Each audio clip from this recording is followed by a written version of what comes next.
दुर्ग जिला स्थित मुख्य चिकित्सा एवं स्वास्थ्य अधिकारी कार्यालय में महिला कर्मचारी के साथ यौन उत्पीड़न का मामला सामने आया है, जिसके तहत डीएमएफ के नोडल डॉक्टर एस के जामगड़े ने महिला कर्मचारी पर उसकी गर्लफ्रेंड बनने का दबाव बनाया। जब महिला ने इसकी शिकायत सीएमएचओ डॉक्टर जेपी मेश्राम से की, तो उन्होंने मामले को वहीं दबाने का निर्देश देते हुए शासकीय आदेश मानने की बात कही। इसके बाद महिला ने मामले की शिकायत दुर्ग कलेक्टर और पुलिस अधीक्षक दुर्ग से की है। सर डॉक्टर एस के जामगड़े के द्वारा ना मुझे कुछ कुछ बातों से मुझे इरिटेट किया जा रहा था। मतलब कि सर जैसे कि वो मेरे पास आके बैठते थे, है ना, फिर मैं बोलती थी हटो सर, तो बोलते थे अरे नहीं तुम्हारे पास में और कोई आके बैठे तो तुमको बुरा नहीं लगता। ऐसे गंदी गंदी बातें किया करते थे, तुम मेरी गर्लफ्रेंड बनोगे क्या, ऐसा वैसा। तो उस चीज़ों का मैंने विरोध किया सर कि सर मुझे ये सब पसंद नहीं है, आप मत किया करो करके। तो 2-3 बार ऐसा कुछ कमेंट्स करते थे, और जब मैं उनको बोलती थी तो बोलते थे अरे मैं तो मस्ती मज़े में करता हूँ। तो सर मजाक एक लिमिट से होता है, आप इस तरीके से किसी महिला के साथ मजाक नहीं कर सकते। उसके बाद फिर मैंने उनको वार्निंग दी, तो वो मेरे को चैलेंज किए कि मैं तुमको कमरा नंबर 4 में लेके आऊँगा और तुम्हारे सेक्शन से भी हटा के रहूँगा। तो सर फिर उसके बाद उसके 10 दिनों के अंतर्गत मैक्सिमम 10 डेज़ के बाद सीएमओ सर की तरह ऑर्डर किया गया कि आपका कक्ष जामगड़े सर के कक्ष में किया जाता है 4 नंबर पर, उन्हीं के बाजू वाले टेबल पर, और आपका सेक्शन भी चेंज किया जाता है। तो सर इससे मैं बहुत ज़्यादा हर्ट हुई कि वो जो चैलेंज किए थे वो उनने पूरा किया, ठीक है।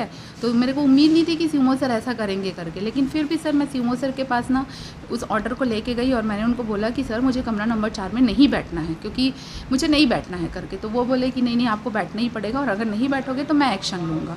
और सर ये बातें, अगर उनके कमरे में भी कैमरा है लेकिन वो कैमरा डिसकनेक्ट करके रखते हैं सर, नहीं तो ये चीज़ें भी आज खुले पे सामने आ जाती है ना। उसके बाद फिर सर उन्होंने मेरे को ज़बरदस्ती बोला कि नहीं आपको बैठना ही पड़ेगा। तो सर इससे मैं टॉर्चर हुई, और टॉर्चर होने के बाद ना फिर उस ऑर्डर को लेके मैं डीएचओ सर हैं हमारे, जो हमारे नोडल है सर डॉक्टर सतीश कुमार मेश्राम, उनको लेके गई। मैं बोली ठीक है सर आप मुझे बैठने के लिए बोल रहे हैं, मैं बैठ जाती हूँ, लेकिन मैं कल से बैठूँगी, मैं आज मेंटली प्रिपेयर नहीं हूँ अपना बाहर लेने के लिए। तो उतने में ही जामगड़े सर बोलते हैं नहीं तुमको तो बैठना ही पड़ेगा, आज ही तुमको बैठना पड़ेगा, आज ही तुमको कार्यभार ग्रहण करना पड़ेगा। और ये बदतमीजी ना सर उनने बहुत बहुत गंदे तरीके से की थी। और उस वक्त ना पूरे ऑफिस में 10 कर्मचारी वहाँ पे बैठे हुए थे, है ना, बहुत लोग बैठे थे, उनके सामने उनने ऐसा किया है सर। अब मैं बोलूँगी नहीं कि कौन गवाह देगा क्या देगा, मेरे को नहीं पता, लेकिन ना बहुत लोग थे। उसके बाद मैंने उनको सुना दिया सर कि नहीं मैं आपकी बात नहीं मानूंगी ऐसे करके, और बोल के मैं ऊपर आ गई। और जब मैं रोते हुए नीचे उतरी ना, तो वो जस्ट पीछे पीछे आए हैं सर, जिसका वीडियो क्लिपिंग है, मतलब कैमरे फुटेज है उसका, है ना, तो कैमरा फुटेज है, तो वो फुटेज भी उनके एसपी सर के द्वारा कलेक्ट कर लिया गया है। और क्या बोलते हैं उस फुटेज में सर वो मेरे पीछे पीछे आए हैं और उनने मेरे से हाथ जोड़ के माफ़ी मांगी। उस समय भी कार्यालय पे बहुत लोग उपस्थित थे जो फुटेज पे दिख रहे हैं। उनने मेरे से बोला कि मैं तुम्हारे पैर पड़ के माफ़ी मांगता हूँ, तुम जैसा चाहोगी वहाँ बैठना, लेकिन प्लीज़ आगे कोई कार्रवाई मत करना, मैं तुम्हारे पैर पड़ता हूँ। लेकिन मैंने उनका विरोध किया सर कि नहीं अब तो बात बहुत आगे बढ़ गई है, अब मैं नहीं रुकूँगी, अब मैं लड़ाई शुरू कर दी हूँ सर, तो अंत तक तो मैं करूँगी ही, है ना। ये अत्याचारी बहुत हो गया सर। ये अधिकारी अपने आप को बहुत ज़्यादा स्ट्रॉन्ग समझते हैं और सोचते हैं कि हम लोग उनके पैर की जूती हैं करके।